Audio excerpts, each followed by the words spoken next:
Hello everyone, so here we are again.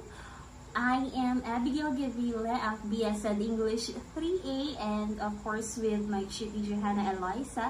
So we are now on the third session of our remedial class from scratch to craft, mastering the core of writing.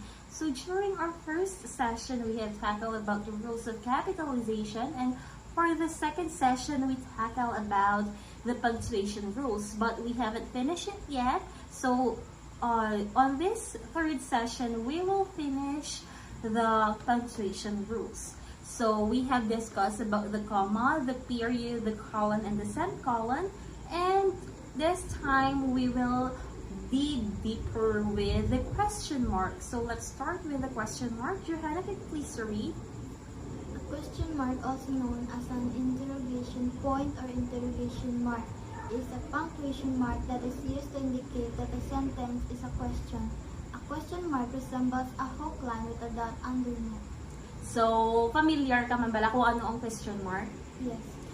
So, ang question mark is also known as interrogation point. So, ginagamit natin ang question mark kung like for example, nagapamangkot kita or may gusto kita mabalaan or may something gusto natin i-interrogate ang someone. So, ang tsura kang question mark, it is something like hook-like na may dot underneath.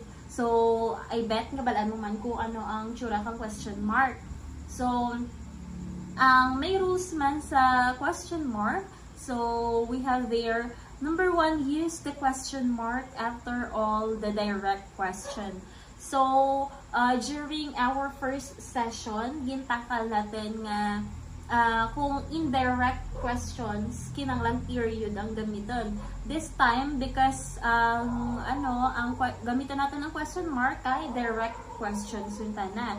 So, let's have for example, did you water the plants? So, ang marang example na. So, pwede mo mabasa ang second nga example ng ikarwa? Have you eaten your breakfast? So, that's right. So, kung nag-question ikaw kung something, ang mga tono, though something nag-question man, hindi pwede nga, like period, nga daw nag-declare ka lang kang imo nga sentence. So, have you eaten your breakfast? So, that was an example of a direct question. So, number 2 rule, or the next rule is, in a sentence containing more than one question, each separate query may use a question mark. Like for example, bala ang jeta nakaranga rule, kung makita mo is daw pirata naka-question. So, pwede mo ta nagamitan kang pirakabilog man ng question mark. Kaya pareho ka dyan example natin. Are you certain of the place, of the time, and the date? Something like that. So, kinanglan, gamitan mo ta kang, pwede mo ta na magamitan kang pirakabilog na question mark or different, separate question mark for each question.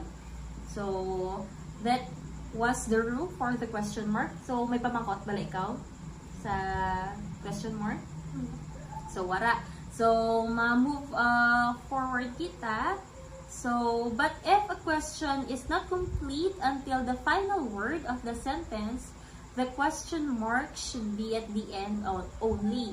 Na, ang jeta na nakabatang, like pareho kayo naginambal natin is pwede mo ta na, pwede ka makagamit kang pirakabilog ng question mark or to separate the query. Pero, mostly, kung hindi complete ang imong nga sentence pa or wala pa ka it daw final word, dapat ang question mark nakabutang sa anang punta or sa end of the sentence. So, number 3 rule, the question mark may also be used when only part of the sentence is a question, and in such sentences, the question is often introduced by comma or colon. A semicolon or dash is sometimes used. So, last topic that we have, or the last session that we have, natakal natin ang about sa usage of the punctuation mark, which is the comma. So, dikya ka sa question mark. So, ginagamitan man kang comma, but at the end, magamit ka kang question mark, especially kung nag-interrogate ka gani. Pero, isa, ginagamitan kang comma para lang maka-introduce ikaw kang new sentence mo. So, for example, can you please read the examples? Please tell me, where are you going? We must analyze the problem. Have you any suggestion?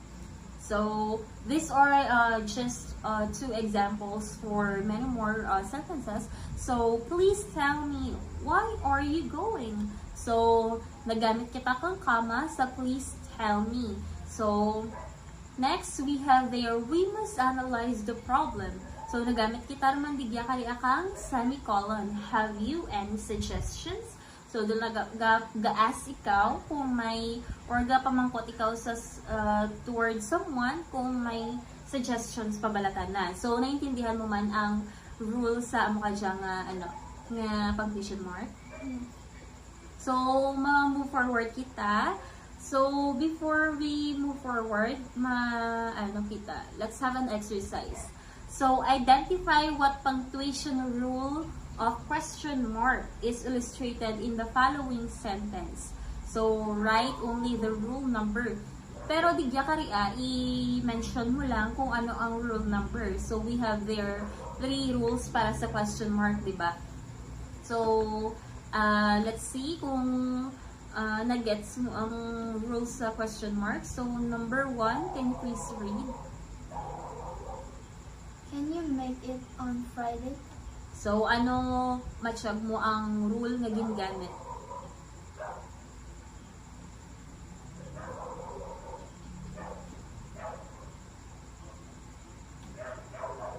So, the first rule ang ginagamit. So, the first rule, kay namangkot ikaw kang direct question. So, it is a direct question. That's why na ang answer sa number 1 is the rule number 1. So, Amoria. So, number 2, we have there, can you please read? Have you list the details description, the personal details, the opponent claim? So, have you listed the detailed description, the personal details, the opponent's claim? So, ano matsyag mo ang rule na ginagamit?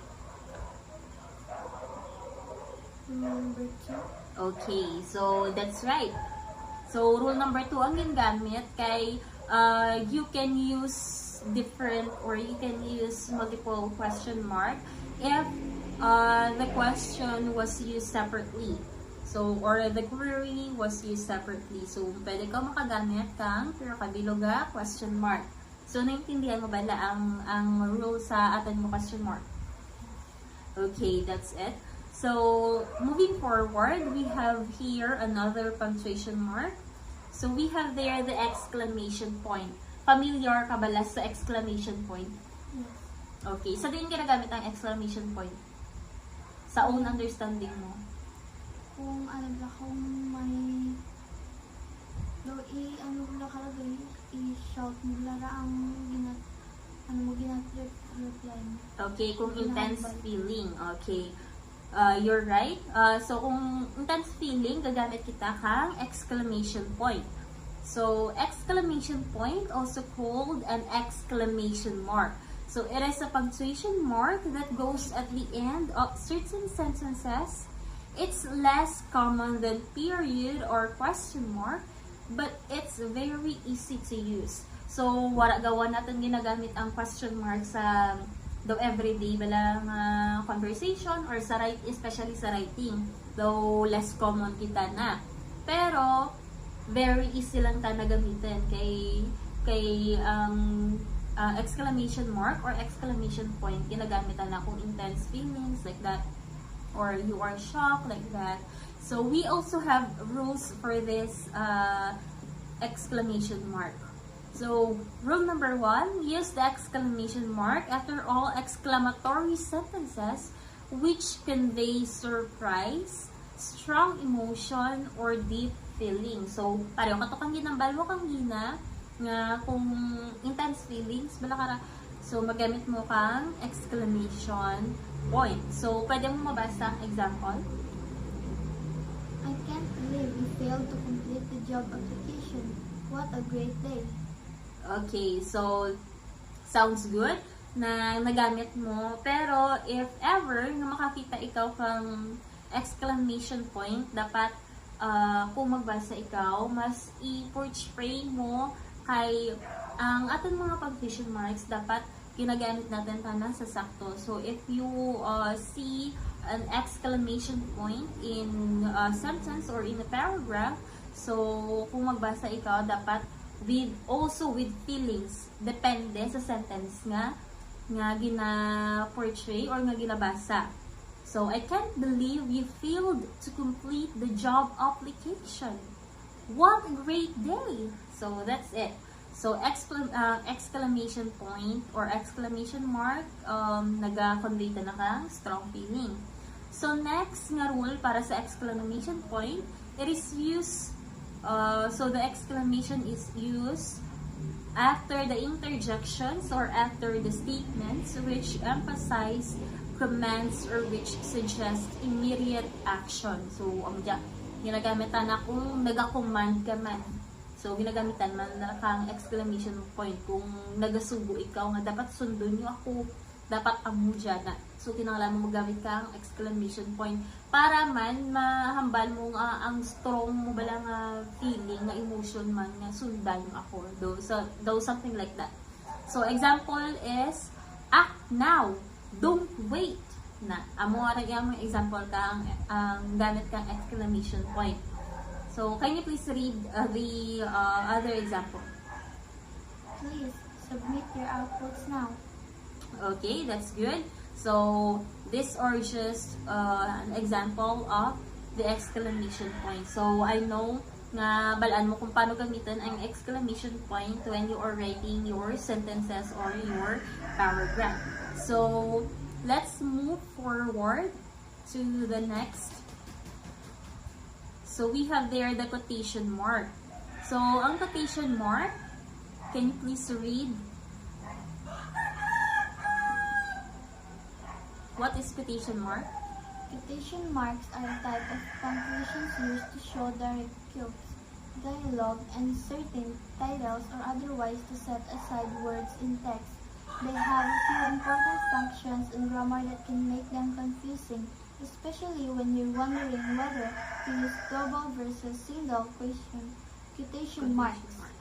So, ang quotation marks, type ng tanakang punctuation mark nga ginagamit para makapakita kang direct quotes. Kita mo na ang mga makabasa ikaw kang quotes. So, ginamitan mo ng tanakang quotation mark or direct quotes or dialogue or kung makita mo ang mga titles bala, like for example, title of the book, isa ginagamitan kang quotation mark. So, aware ka ba kung ano siya kang quotation mark? Okay. So, mo dyan ang rules sa quotation mark. So, use quotation marks to enclose all direct quotations. So, para kang ginambal ko kanina nga ang quotation mark ginagamit para sa mga direct quotations, sa mga quotes. Like, for example, yes, she said. So, hambal na ko no, yes. So, direct quotate na or nagamitan na kang quotation mark para i-emphasize ang yes as a direct quotations. So, next one is, the teacher asked, did I give you the date for the test? So, although he is asking, or although the speaker is asking, so, ginagamit ang gyapon ng quotation mark since it's a direct quotation. So, from the word itself, quotation. So, next, rule number 2, use quotation marks to enclose the chapters of a book, name of songs, titles of magazine articles or poems, and other similar titles. So, parang natin na ba ito kanina nga ginagamit ang quotation marks sa mga titles. So, ginagamit ang quotation marks sa title. So, pwede mo mabasa ko ano example natin? The Owl and the Pussycat is a child's favorite poem. Okay, The Owl and the Pussycat is a child's favorite poem. So, what do you think is the title of The Owl and the Pussycat. Okay, so the title of the poem is The Owl and the Pussycat. So we need to put a quotation mark on this title. So next, moving forward. So naintindihan mo ba lang rule 1 kag rule 2 natin? Okay. So moving forward sa rule number 3 rin kita. Rule number 3, use quotation marks to set off words, phrases, or sentences referred to within a sentence or to emphasize a word. So, ginagamit natin ang quotation mark para mag-emphasize kang word. So, importante gira. Pero kaisa, wala rin kita gagamit kang quotation mark, kaya ano na lang natin, italicize, bala. Kita mo lang italic na doga, so, this is an example of sentence using a quotation mark to emphasize a word. So, please read the examples. The word judgment is often misspelled. The sentence, "You can take it with you," has deep meaning for some people. Okay, the word judgment is often misspelled. So, nagamatsag mo, ginbutangan kang quotation mark ang word nga judgment. How? Para ano? To emphasize word Okay, so gina-emphasize na ang word nga ang judgment ko ang permilang mamispelled, permilang masala spelling ang word ni judgment. Kay kalabanan, ginabutangan kang letter E ang after kang letter G. So gin-emphasize nga ang judgment is commonly misspelled word. So next, naintindihan mo bala ang 3 rules para sa quotation mark? Yes. Okay, so let's move forward with the next. So we have there hyphen. So let us discuss hyphen. So what is a hyphen? The shortest dash and connects 2 words. It is a punctuation mark used to connect compound words, elements, and numbers to help highlight their relationship to one another. Is it commonly seen in formal and informal writing scenarios? So, aware ka bala kung ano ang hyphen? Yes. Kung ano ang gamit kang hyphen?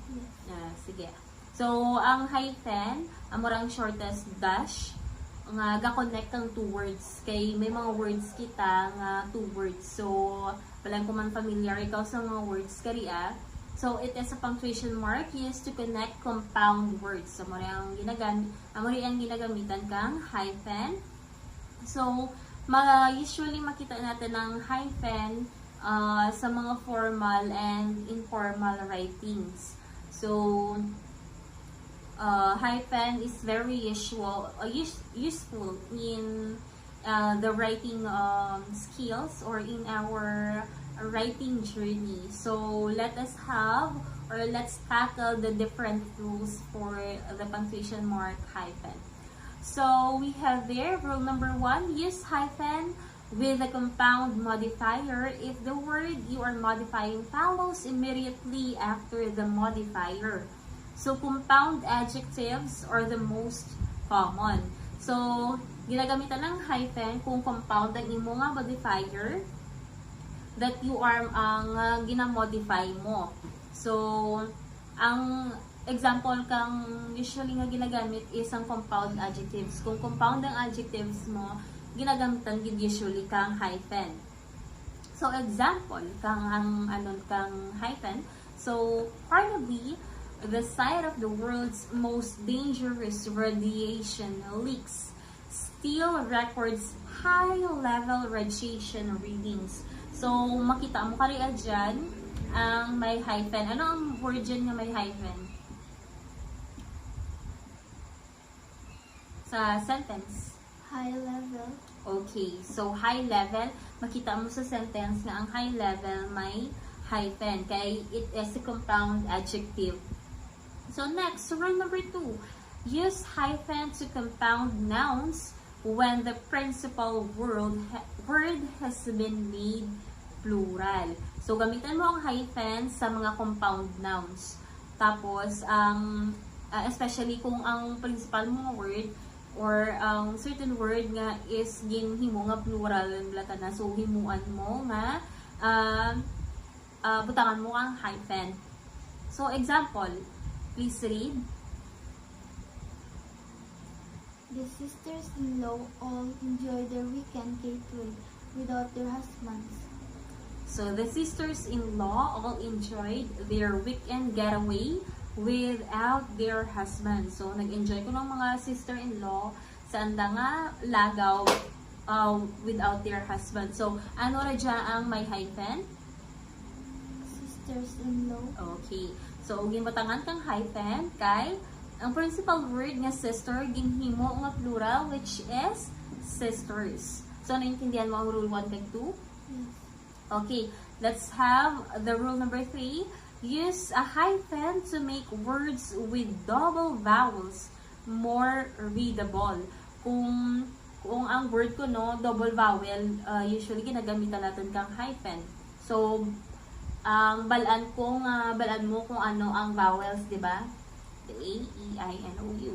So, example sentence. After moving away to college, Greg became semi-independent. She still relied on rent money for her parents but took care of everything else. So, ano ra dyan gamitan kang kang hyphen? Anong word? Semi-independent. Okay, semi-independent. Laga gamitan kang kang hyphen ang semi-independent daw. Kaya double vowels. Okay, that's it. Very good. So, gamitan ta na kang double vowels which is ang semi, it ends with I. Tapos ang independent, it starts with I. Tiki yung isugpon mo sa nga word, ang kalain man, hindi ang maintindihan to, di ba? So, that's the rule for hyphen. So, naintindihan mo bala ang rule for hyphen? Okay. So, amura ang atin nga mga punctuation marks.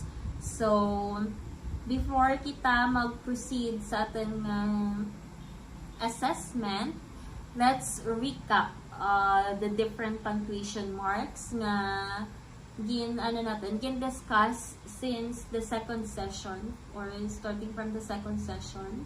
So, ano-ano gani ang mga mga punctuation marks kato? If you can still remember. The period. Ano pa ged?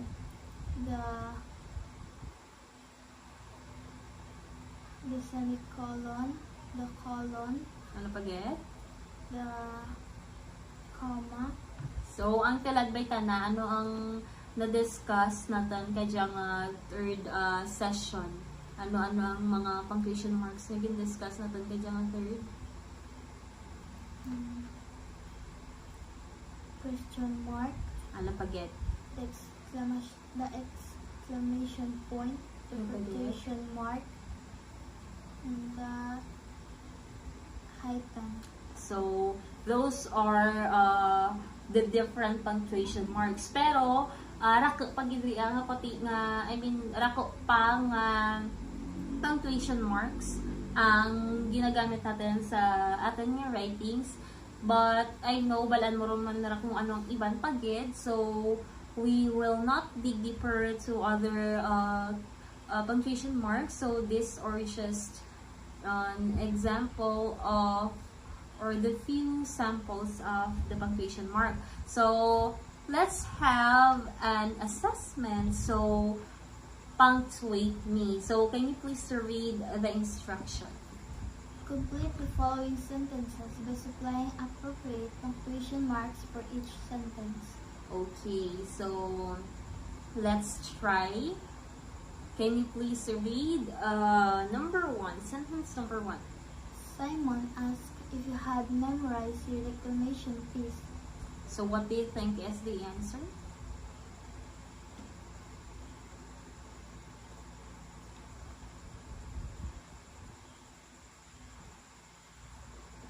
Just think of your answer.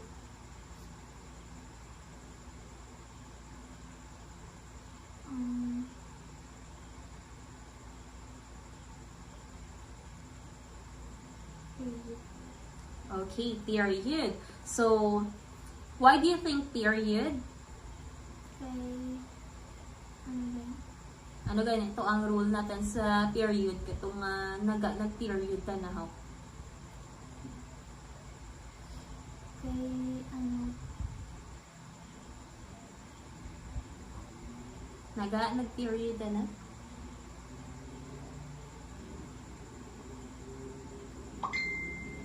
What do you think? Your answer is right, pero nag-period ang answer mo.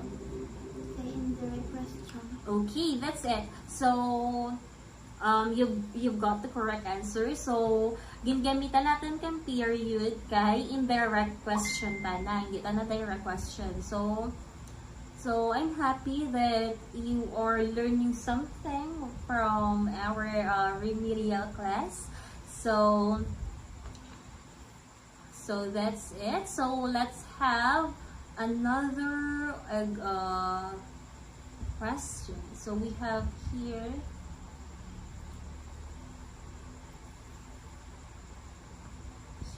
can you please read this? Why didn't you like the movie last night? So what do you think will be the punctuation mark that fits this sentence? Why didn't you like the movie last night? Question mark. Okay, question mark. So naga-question mark ka? Kay doga, ano ka lang po. Okay, naga-interrogate ka na. Tapos naga-ask ka na kang question. So I bet nga naintindihan mo gid kung ano ang atin nga discuss with the two sessions, the second session and of course this third session. So I think that will be all for the third session. Kay i-continue lang natin sa ating fourth session ang ating exploration sa writing. So that will be all for this session. So bye! Always remember, writers are not just born, they are made. Bye everyone!